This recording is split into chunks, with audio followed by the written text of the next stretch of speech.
kama tulivyoona leo tuko na ujio au na ziara ya Mheshimiwa Waziri Mkuu wa Jamhuri ya Muungano wa Tanzania Daktari Mwigulu Lameck Nchemba, ambaye ametembelea katika miradi yetu mbalimbali, ambapo ameanza na mradi wetu wa Spencon Mabogini Chekereni ambao ni zaidi ya kilomita 31.25 unakwenda kujenga kwa kiwango cha changarawe. Lakini sambamba naye ameongea na wananchi katika kata ya Mabogini na Chekereni kae, na leo anazindua pia jengo letu la utawala la halmashauri ya wilaya ya Moshi.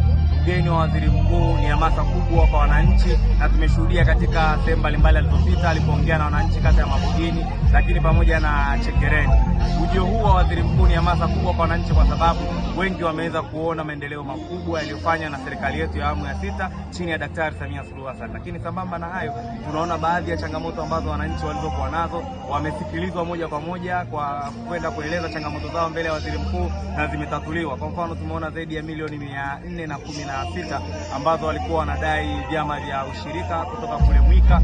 Waziri ametoa maelekezo vyama hivyo kulipwa mara moja na chama kikuu cha KCU. Kwa tunaona mengi ambayo waziri mkuu amewasaidia wananchi, matendo ya huruma na matendo mbalimbali. Hii ni fursa kwa wananchi, ni fursa kwa vijana, lakini pia inaleta mwamko mkubwa kwa wananchi na serikali yetu kuona kazi ambazo ni nyingi na kubwa zinazofanywa na serikali yetu ya awamu ya 6. Kubwa na zaidi, inaendelea kutoa motisha kwa